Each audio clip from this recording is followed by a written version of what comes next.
Welcome to the Stop Over Drinking and Start Living podcast, where high-achieving, goal-oriented rebel women come to learn how to live a vibrant and fulfilling life without requiring alcohol to get through it.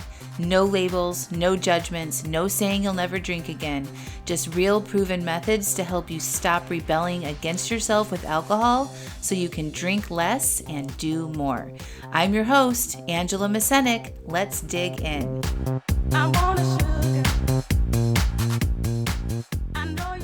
Welcome to episode 383. Pleasure is not numbing. Welcome back to the podcast, and I'm so excited for y'all to lovingly and pleasurably listen to this podcast episode because I have a very special guest, Dina, on today. Dina is a longtime friend. Her and I have been friends since I've lived in North Carolina for the past 13 years. She has seen all of my transformations and reiterations of my life and was there launching my business. She was there with me when I was first changing my relationship with alcohol. I mean, she's been through it with me. And she also, through this time, had become a coach and did this work herself. So she came with me and a small group of people to the Magic House this April. And she wanted to come on and share her experience of activating her senses through the retreat in the Magic House and all the amazing things that she experienced. And this podcast title, Pleasure is Not Numbing, is her exact words. She really noticed, patterns that she didn't really understand what she thought about pleasure and what that meant and how to get pleasure. And maybe it was like this unnecessary thing or a bad word or something that, you shouldn't call attention to. And it got completely turned on its head during this retreat. So I really hope you enjoy this conversation. And thank you so much, Dina, for coming on the podcast, and enjoy the episode. Hello, hello, hello. Welcome to the podcast. I'm so excited because I'm sitting here with my amazing friend, Dina. So hi, Dina. So happy to be here. I'm so excited. So Dina came with me on my first retreat at the Magic House, and I have known Dina for 13 years. Yes. It's amazing. Before coaching. Yes. I met Dina through my local Mothers Club group. It was called the Chapel Hills Mothers Club.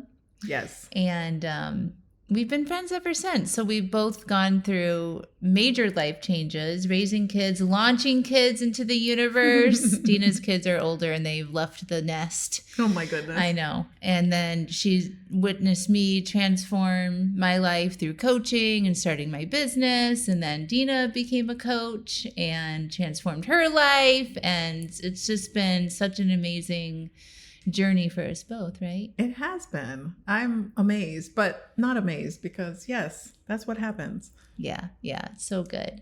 And Dina actually was, you guys have heard me talk about this trip, but when I did my 40th trip, the year that I quit drinking and found life coaching, Dina went with me on my 40th trip to Italy, and she was there when I found the universe. Remember that? Yes. With the lemons at the farmer's market. And so she's been around for a while and seen all the variations of Angela. Yes, so it's been exciting. So when I wanted to invite a small group of people to the Magic House to experience it and me do like a run through before my other clients came, I asked Dina to come, of course. And she said yes. And I remember asking you before the trip, should I set an intention? What should I focus on something? Do you remember what you told me? I said, no. You said, be open. I remember that. Be open. Be open to the experience. And I was like, well, okay. I mean, that doesn't sound like a mission, but okay. Yeah. Why do we always need a mission? Yeah. Yeah. And another thing that you told me was get ready for those Lisbon hills because there's lots of walking and lots of hills. And at that time, I had been experiencing plantar fasciitis in both of my feet. So your email kind of freaked me out. And I was like, okay, time to get ready, time to go to the doctor and fix this, because how am I going to walk in Lisbon if I have plantar fasciitis in both of my feet? So I went to my podiatrist. They gave me exercises. They gave me medication, which I took for about a month. And my left foot got a little better, but my right foot was still not good. And I did all kinds of stuff trying to heal my foot. I was on a mission. I did my, I did everything that they told me. She was very compliant. Of course. I want to get better. So yes, give me the meds, give me my exercises, morning and evening, no lie, because I really was looking forward to this trip. And about a month in before the trip, I went again and I said, okay, it's not resolved. What can I do? And she told me about the steroid shot in your foot, which sounds very painful. And I said, so does that heal it? And she said, no, it just kind of masks it, but you'll be able to walk in Lisbon. And I'm like, okay, I don't like that. Like I don't want to have a zombie foot, So I think I just resolved, like, ready or not, here we go. And that first day in Lisbon, we walked down to the fabulous massage. Yes. I might add. Yes. How many miles was that? It wasn't very far. So like this was like a nothing in my mind. It was like, this is a nothing walk. It's all downhill on the way. Yup. And it's 1.25 miles. Okay. So like nothing. How long did it take our group though? Well, yeah. So it's intentional. So like the first day when you come in, you fly overnight, from the United States, all the flights are overnight. And so I have a protocol for jet lag, and it includes a walk and a massage. And so it's part of like integrating into the time zone and everything. So we walk there. It took us like 40 minutes, 45 minutes. I think I planned to leave like an hour before our massage because, And if that tells you anything, it's the hills that slows you down because, less than 2 miles should not take you 40 minutes. Going downhill, crossing streets, and, managing the group of people that don't all walk the same pace. Have plantar fasciitis. Yes. And I remember thinking, what have you done? What have you done to me? But needless to say, had a wonderful massage. We Ubered back, which was great. By the way, this was Dina's first massage that she's ever had in her life. Let's talk about that for a minute. Gosh. I had never experienced. I was like, people touching me? I don't think so. But yes. So when I had the massage, they asked me, do you have problems? I said, yeah, actually my thighs are really tight. I have plantars. So she massaged, and it was incredible to me that, I have a roller at home that I like, get at it. And I'm really rough with myself, thinking that I'm doing, I don't know. I've heard of like loosening really your get fascia in there. and all this kind of stuff. Well, the masseuse did not do that. I was actually surprised. Like, it was a great massage. But when she got to my legs specifically, I don't know if she was doing Reiki or something, but it was a lot less intense than I would have imagined her. And it felt so restorative afterwards. I was actually surprised. I'm like, how come she ain't getting in there? How come she's not working my leg? She did the opposite, which is so surprising. I love how we're always surprised, and that really helped. And then we Ubered home. So that was good. Yeah. So we walk there, we get all relaxed and limber and, chill and magical. And then we Ubered back. And then the rest of the week, so many surprises. But I think I went into it thinking that I was going to manage things and work on myself and help others. And when you said, just be open to the experience, and we did all of those amazing things that really tuned into our senses every day. I love how that, every day we had an intention to focus on a sense. Yeah. So the theme in the retreat was called Activate Your Senses. So every day we focus on one sense. The first day was sight, and then it was sound, and then it was taste and touch and, all of that. So. And throughout the week, we did a lot of, like, Lisbon, you have to walk. If you want to go anywhere, you have to walk. And there will be hills involved. The point of the story is that when I got back home, a couple days in, I'm living my life after this amazing week in Lisbon with those hills. And I thought to myself, my foot's not hurting. Like, what happened? I had months of, my stretching, my medication, nothing was working. And then a week after Lisbon, how is this happening? Like, where is my plantar fasciitis? Like, it was no pain. Today, no pain. That's amazing. So, like, I looked that up, like, what the heck happened? And what I've seen is that maybe, the hills worked my ankles in a different way. And I think just all of the experiences of nourishing myself instead of, actively, quote unquote, working on myself just helped me release. Yeah. Helped me release all that, which I'm not a medical doctor. You're not a medical doctor, are you? Like, this is not medical advice. Right. I'm just sharing what happened with me. And it was a holistic approach. Yeah, so like when I didn't know, like she told me she had plantar fasciitis and I didn't know that she was doing all this work on it. I was like, how's your foot? She's like, it's all right. Like she gave me no information. So I'm like, okay, if you're saying it's all right, we're going, Yeah. And then like we're walking down those hills the first day and she's like, it's okay. And I'm like, all right. I'm a trooper. I don't know. Until later, after she came back, she called me and she's like, oh my God, my plantar fasciitis, it's gone. I'm like, what? And she told me the story that you just heard. But like, the medical professionals, are very limited in the approach. We'll give you some meds, try these exercises. But what I think happened in Lisbon, and, of course, I'm not a medical professional either, and I'm not promising to cure anything. Right.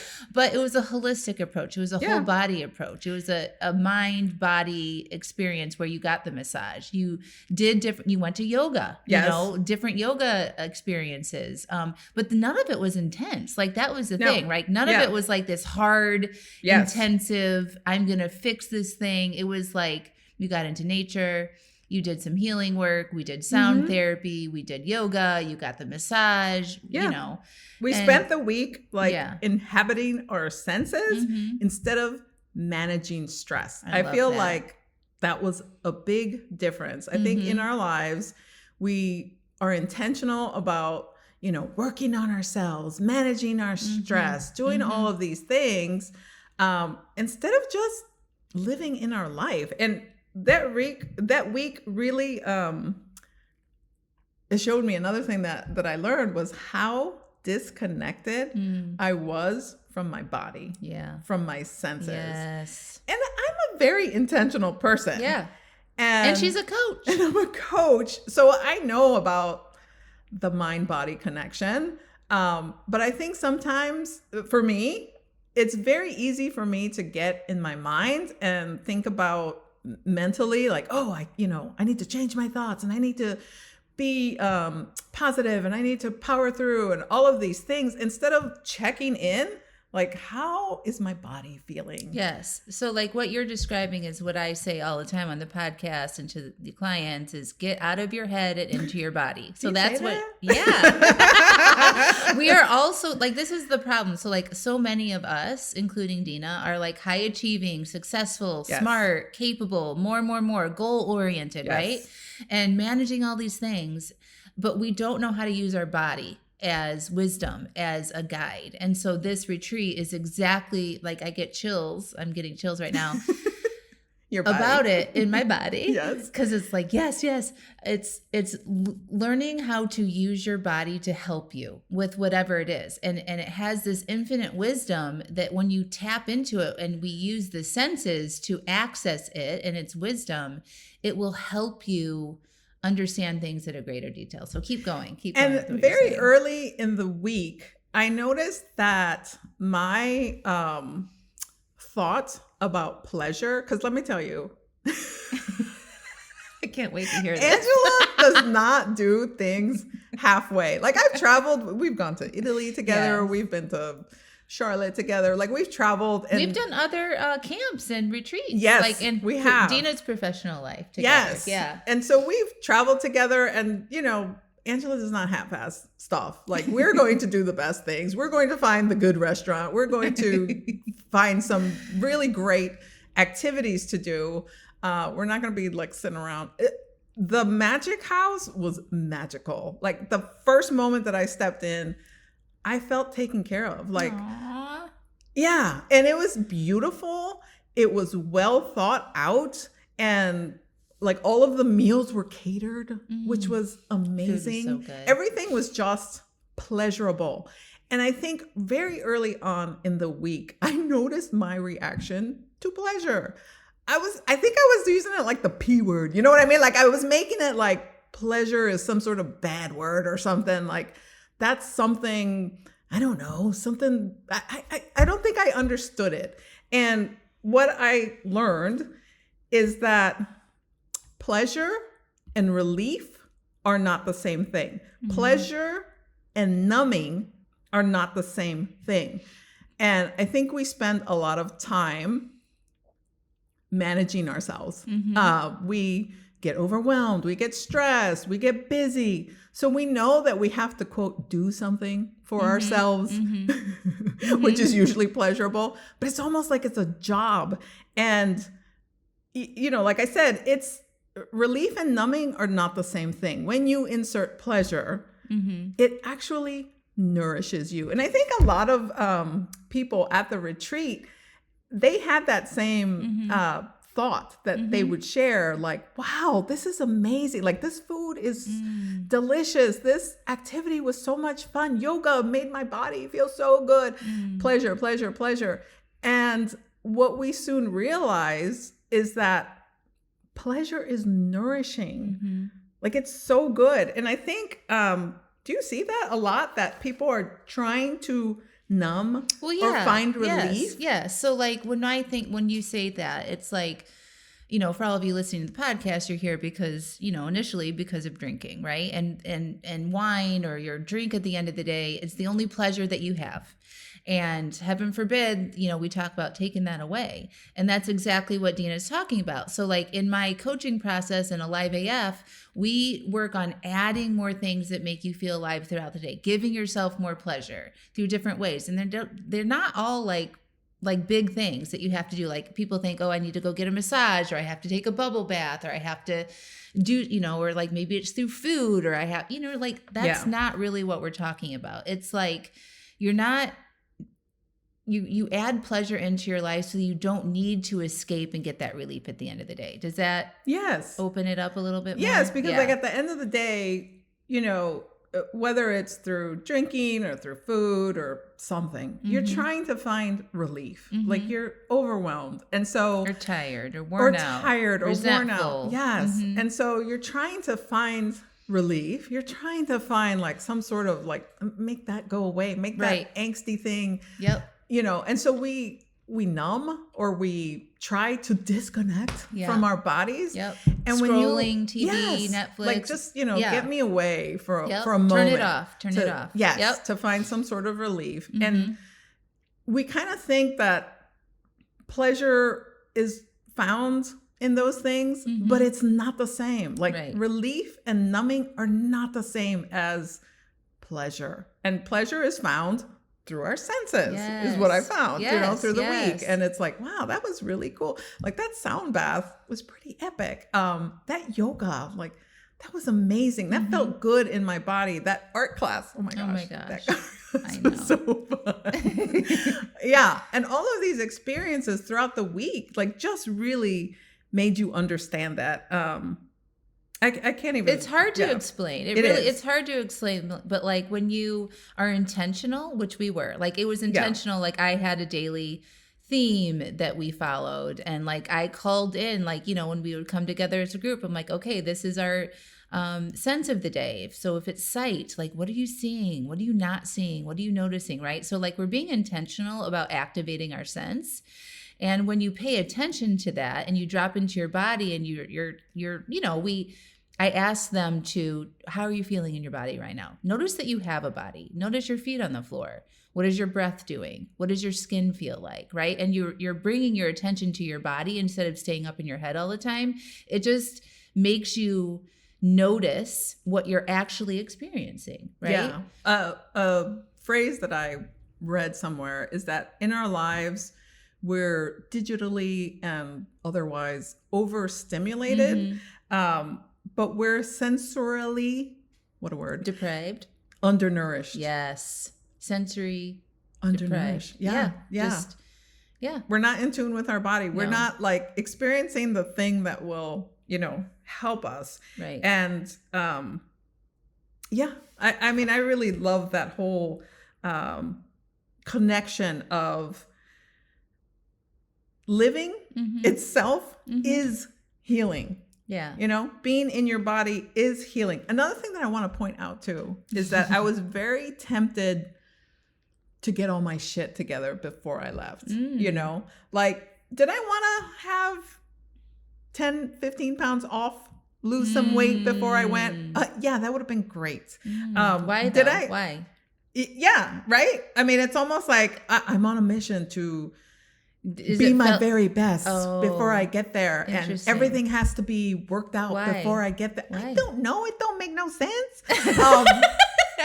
Because I know that there's some of you listening to this of like, I have to get my drinking completely in order, or I have to be excellent at journaling so I can show up. It's almost like I have to like resolve my foot pain. You have to resolve all your shit so that you can perform on the fucking retreat, right, in front of me or other people, because you got to appear this way, and none of that has to happen. Yeah. So let's talk about the other people and their pleasure a little bit. So Amy, I talked about her recently on the podcast and her TikTok addiction, right? Like she was not intentional about giving up TikTok on the retreat. She just didn't feel the need to do it because she was giving herself pleasure. She was giving herself nourishment, and she did not need to escape at the end of the day. And it just naturally happened, right? Yes. Yeah. Amy felt like she could talk about, she had her language back. Her verbose vocabulary came back online. Like she just, and there were so many other examples of that. But and then Kate was afraid of traveling, and she thought, I need to conquer my fears before I go. I need to. I think it's just so funny how we always think that we, you know, before a trip, I need to revamp my wardrobe. Right. I need to be the best version of me and not just show up. And I go back to when I asked you, like, what should I bring to the retreat? Like, what should I have an intention? Should I have a goal? And you were like, yeah, just, be open to experiences. And I was like, oh, you mean just live my life? That's crazy. And yeah, when you spend a week of just noticing, that was the thing that I know. I noticed that, wow, I'm just not noticing my body. And having a week full of that was so nourishing. So yes, if you're thinking, before I go on this retreat, I have to lose weight. I have to, quit drinking altogether, or at least, curb it.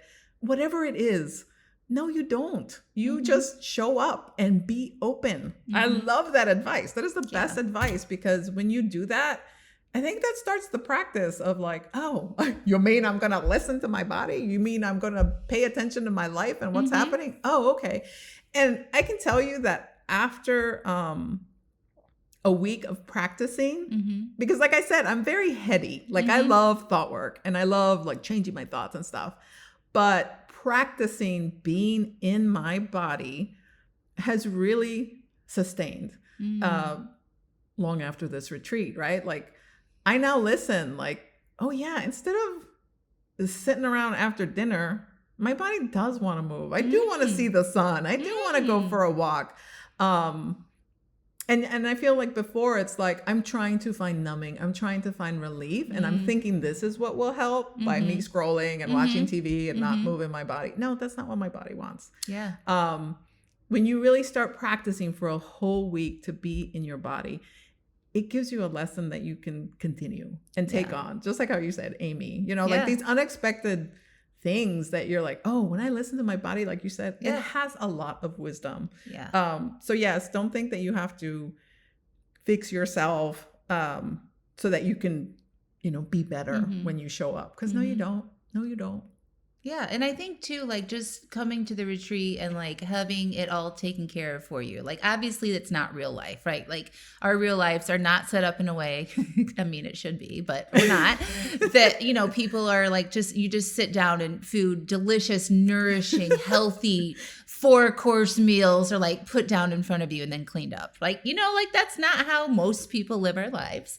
And, but when that happens and when you can give yourself that experience and learn how to get into your body, you have spaciousness for other things that need your attention to come up.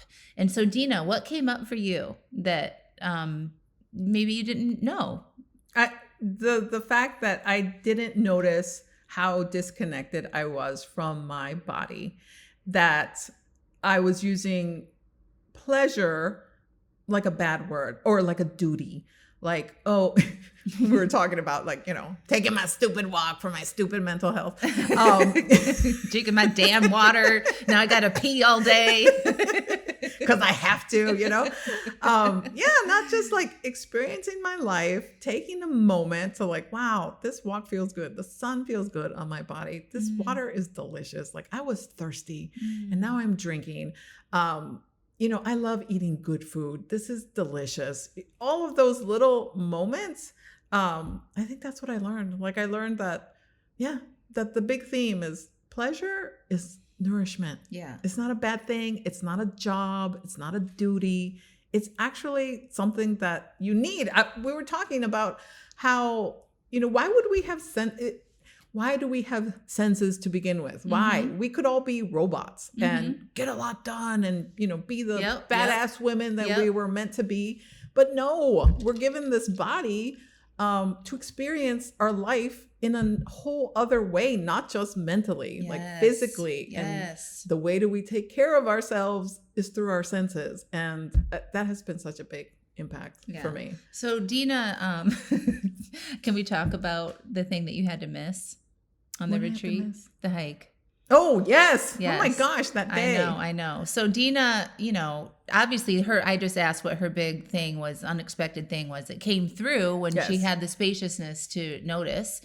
And it came up that so we had a sound bath, which I talked about this before, but Dina had never, you had a sound bath before, but maybe not to this level, but we had a sound bath and the practitioner that came was very good. And she explained what sound does in our bodies. And you don't have to do anything. You just have to lay there and like let the sound activate things. And it can help you process feelings that have been stored in your body for a long time, but you don't even need to know where they came from. It just like takes care of it. So what happened, Dina? Yeah. So after the sound bath, which, how long was it? It was like an hour. Yeah. Like an hour long of listening to different sounds and vibrations and energy. It is a big experience. So after that, the teacher, which was lovely, she was lovely, asked, how did you all experience it? Everybody else was like, oh my gosh, that was so amazing. That was so cool. And I'm sitting in the back like, wait, I raised my hand. I was like, did anybody else experience pain in their lower back? Because I had like this really weird sharp pain. And the teacher was like, yeah, sometimes that happens. Your body will show you like maybe some stress that you're keeping and it's trying to release. And I'm like, okay. And then everybody else is like, oh my gosh. And I saw visions and it was beautiful and rainbows and, dolphins flying out of the water forming heart shapes. Nobody said that, but yeah. And then I'm like, okay, did anybody else experience fear? Because there was like this one sound that was like terrifying. I was like, what the heck? Like fear came up for me. I also had, the good experiences, but no one was talking about like that. And she's like, yeah, sometimes certain sounds will evoke a little bit of fear. I'm like, okay, good. Because I just wanted to be like, is this okay? Like, it wasn't like, wow. It was intense. So, but it was just eye-opening too. And I allowed it. Like, okay, I don't know what that's all about, but okay. So it was really a great arc. But that night, I don't know if it was the sound bath or what. Things got moved. I was moved by the sound bath in more ways than one. Things moved through her. Let's just say that. Yep. And so the next day, you guys were going to go on this amazing hike, and I could not get out of the bathroom. I was having movements after movements. And I had this thought because Angela was like, I think you're really going to love it. You know me. And so that I would have totally geeked out on this. Is it like an old monastery that you guys visited? Yeah.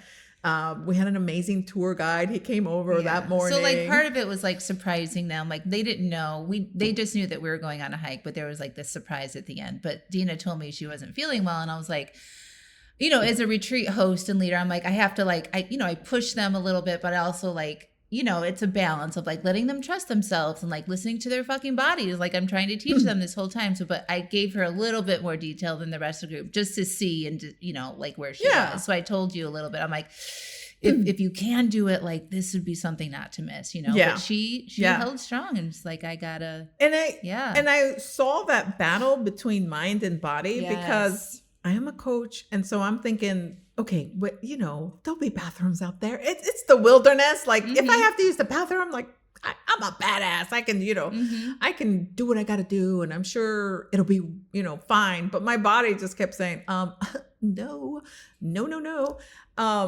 And it was a real battle because I was thinking, what will I look like? Like if I don't push through, what are people going to say? Like what, they're going to be like, oh my God, you're just staying home. What a weakling. No one says that, right? Like no one would say or think that, but I was thinking it. And I'm like, well, I'm used to pushing. Like I'm used to pushing and pushing through pain, pushing through uncomfortable situations. So I'm thinking maybe I should do that.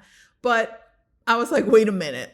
Isn't this what I'm learning? Am I not supposed to listen to my body? Let me listen to my body today. And I made the decision to stay home. And it was so surprising to me because I really wanted to go on that hike. I was very disappointed when the tour guide showed up. He was like, he looked so nice and friendly and he was excited about the tour. Everybody was excited about the tour and they're like, bye. And I'm like, bye. I guess I'll stay home. Yeah. But I was very surprised that like for 2 hours out, right? Yeah. Like I guess I was tired, and I slept like a luscious sleep and I took a shower, and had a hot, the place to myself. I had the shower to myself and it was so nourishing, so restorative. And I knew that I could have mentally pushed through, but what would I have done to my body? Like, my body needed rest. My body needed me to listen. And I am so happy that I had the opportunity to practice that because it was very hard. Like FOMO was real. Self-doubt was real. Everything in my head, right, was very real. But when I really tuned into my body, like, okay, what do we need? My body was like, no, we need to stay home. And when I listened, it was just so eye-opening of how nourished I felt again, like how restored I felt again.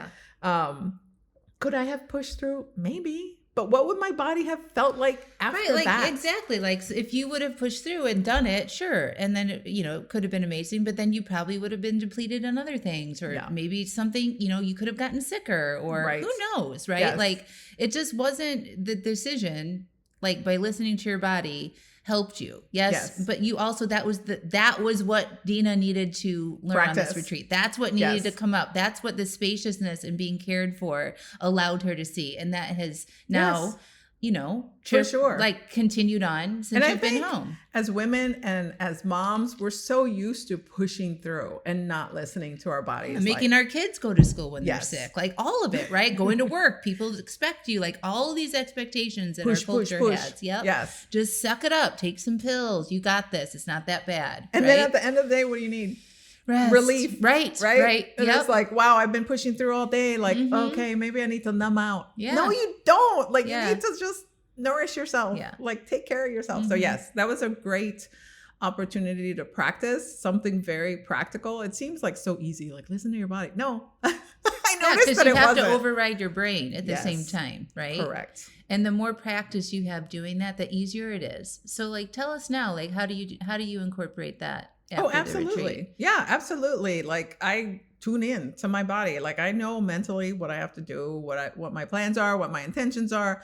But then you also check in with your body. Like, okay, great. What does my body say? Like, so tell them practically how you do that now. Like, what are the steps that you take? Yeah. Like, I will have my intentions, mental, right?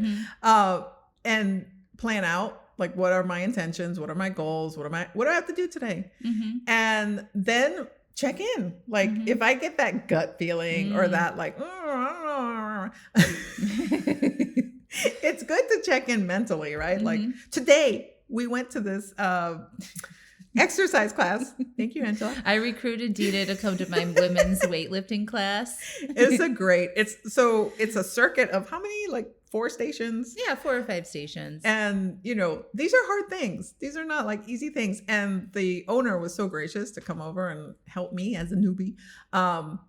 And would check in, like, is this weight too heavy? And yes, you're looking around all these, women who have been coming to this class for, I guess, months. And so they're doing hard things. And it's hard for me. But if you tune into yourself, like, yes, I see that other person. She's got heavy weights. Should I do those heavy weights? Let me check in with my body. No, I can't lift these. They're not going over my head. Let me, do 5 pounds lighter.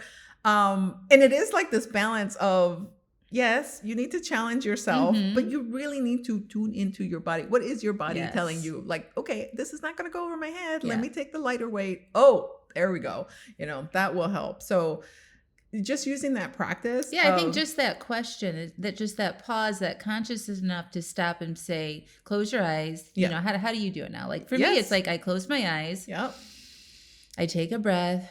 I start, like my internal attention goes into my body. So like when I do that, I think about my lungs, or I think about, what does my body feel like right now? Yeah, I have a leg that's crossed and I feel a little like tension in that side of my leg, and my feet I notice my pressure of my feet on the floor, and my arms are resting on something. Like you're just consciously aware of your body. And then you take a couple breaths and you're like, what is my body feeling right now? And if you ask it a good question, it will respond to you. It'll be like, what do I need to do here? Right. And it will tell you. And I love how, as women, our question is always like, can I push through? That is not a good question. It's like, of course I can.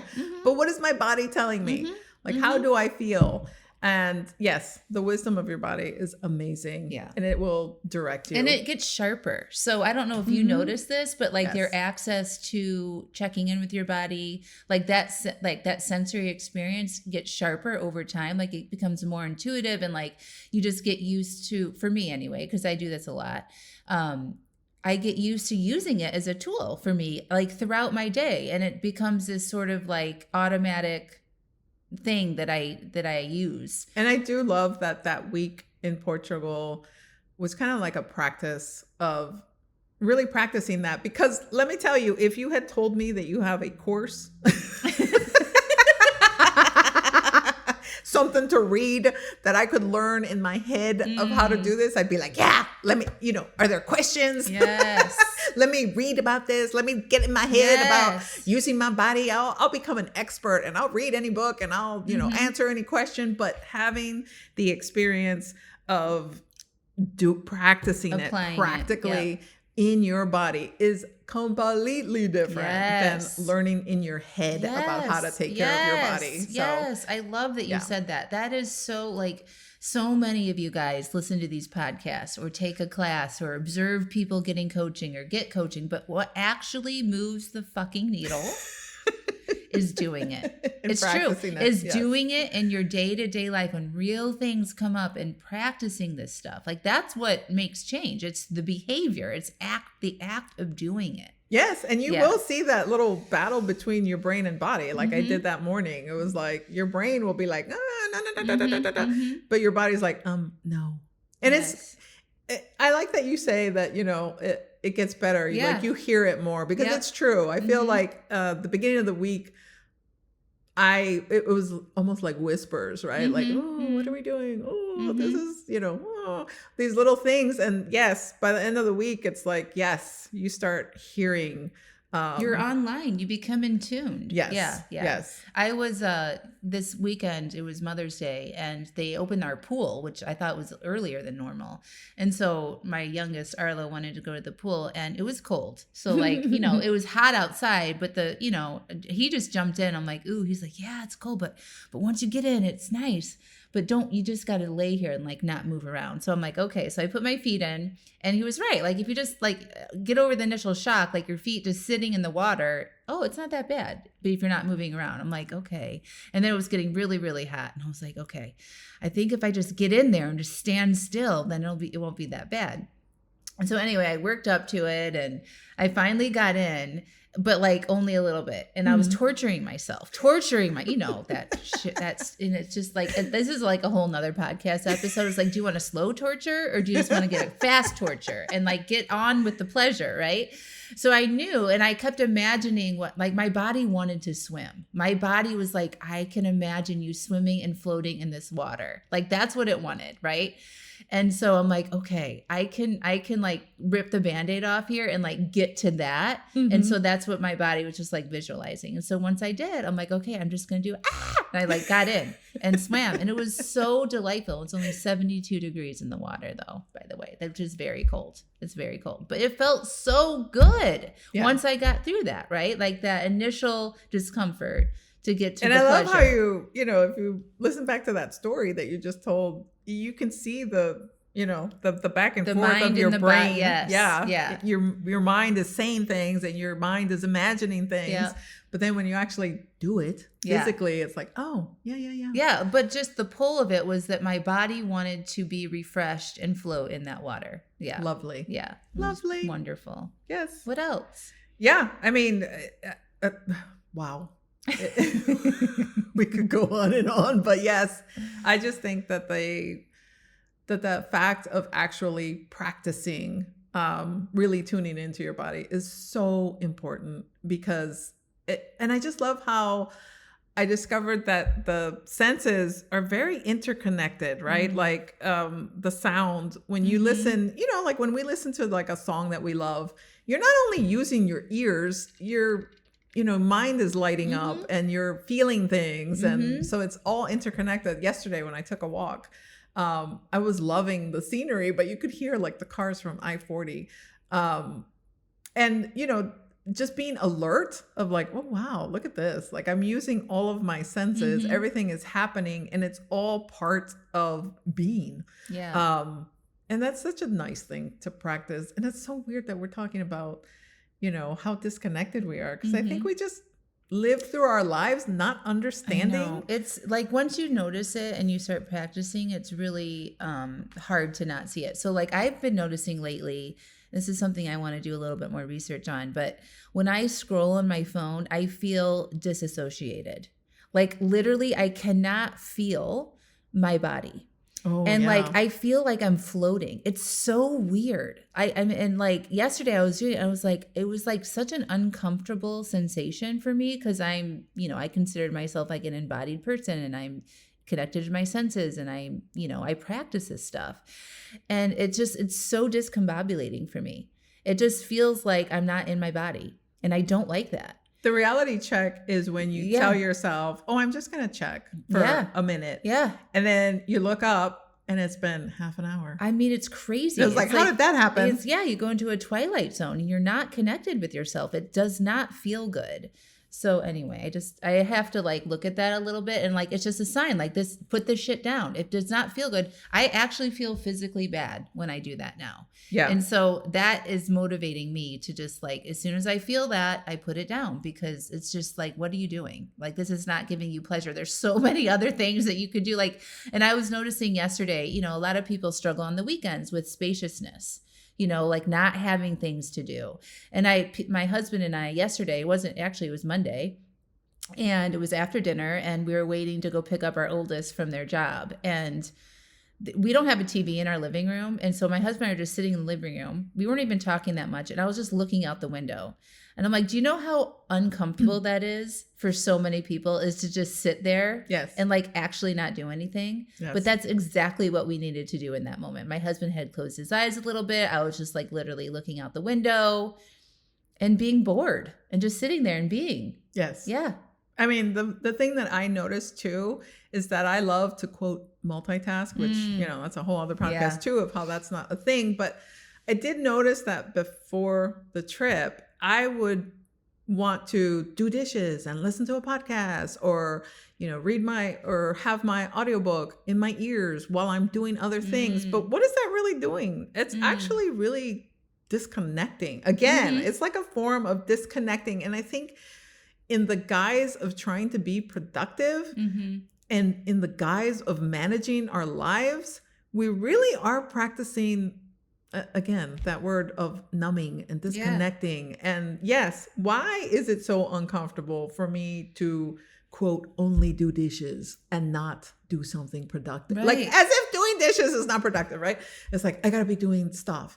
And so yes, I have actually practiced, and it's funny that it's so uncomfortable to not do that. Yeah. Like, no, I am just, quote, just going to do the dishes, or I am just going to be present in my life. And so many just times, go for a walk in nature without listening to something. Yes. Yes. Or just like, what is going on in your head that you're trying to quiet? I think is the question, right? That's what came up, right? So like when you go on these retreats, like that spaciousness from your everyday life, and we're focusing on simple things, simple pleasures, activating your senses helps you see what needs to come up and what needs to be addressed. Yes. Like, what are you trying to quiet? What are you trying to avoid? Because it's actually probably what you can think about. And it's not that scary. And it's not that deep. My son always says that to me. No, it's not that deep, Mom. It's not that deep. Yeah. And Amy made a comment. There are two Amy's on the trip, but one of the Amy's said, I didn't realize that transformation could feel light.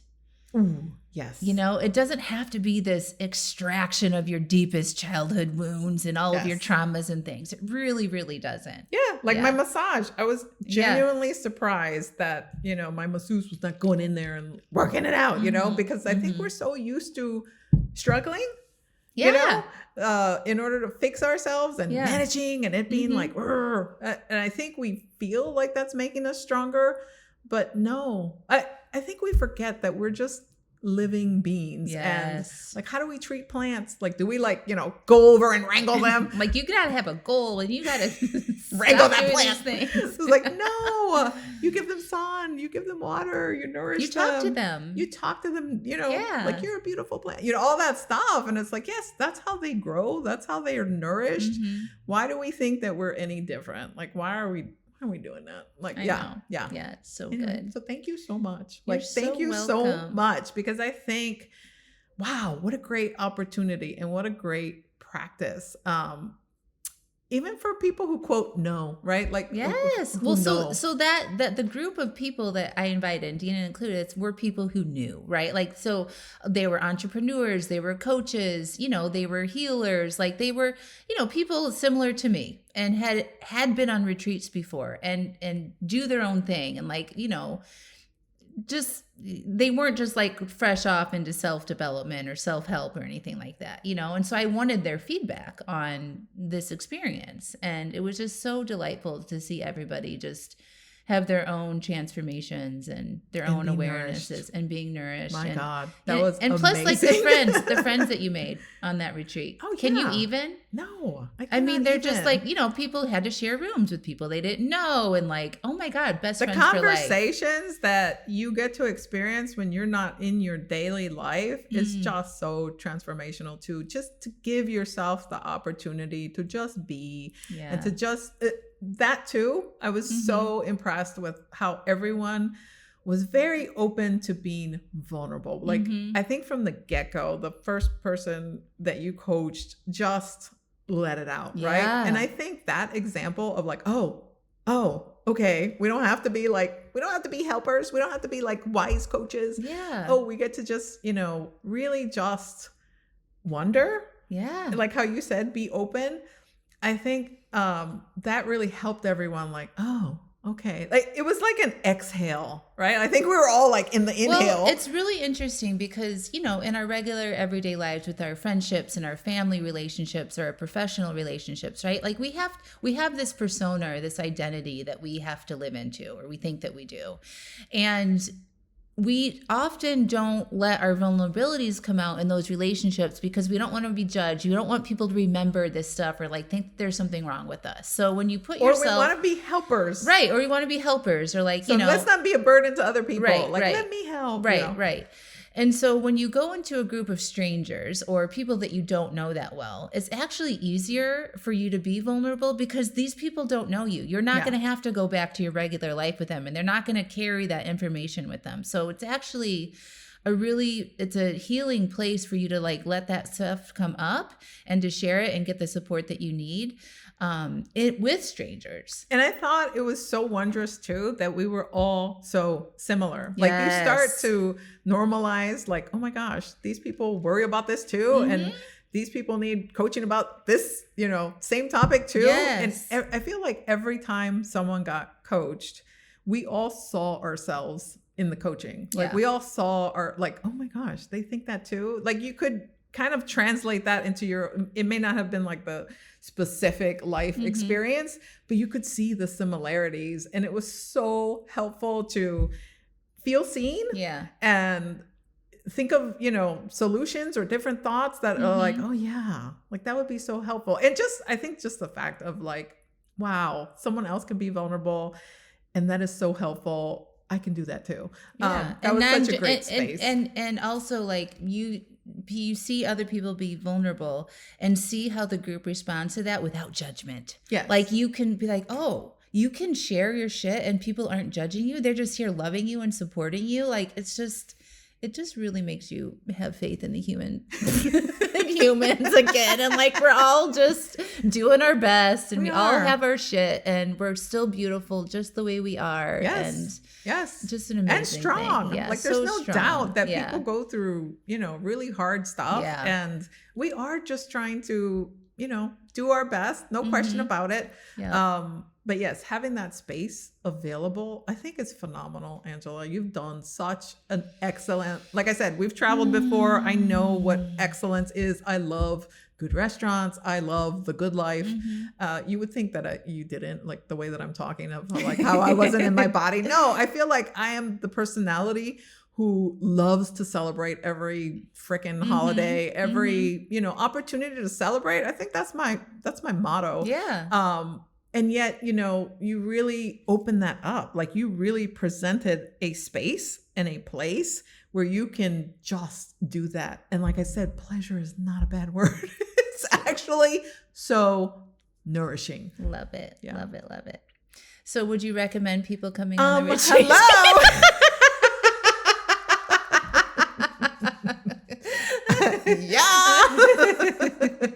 What would you tell somebody who's just like, oh, I don't know if I should make the investment, or I don't know if I can travel that far, or I don't know if I can leave my family or my work? What would you say? I mean, we do so much for so many people, and we never question if we should do that. Like if you have a loved one and it's their birthday, do you question it? You're like, oh, maybe I should not give them that great of a gift. So it's like, no, I really want to give them a gift. I really want to treat them. I think if you get out of that and really look at yourself, like you are your caretaker. Who else is going to take care of you? And the way that you care for other people, turn it around. Like, that's a good question. Should I treat myself like how I treat others? Yes. Yes. I love that. Yeah. Okay. So come to the Magic House, obviously, duh. And it's magic and all the synchronicities of the universe, like all of that stuff, like the cards and all the amazing, like, of course, like it was just. And I love your advice. Be open. Yeah. Just be open.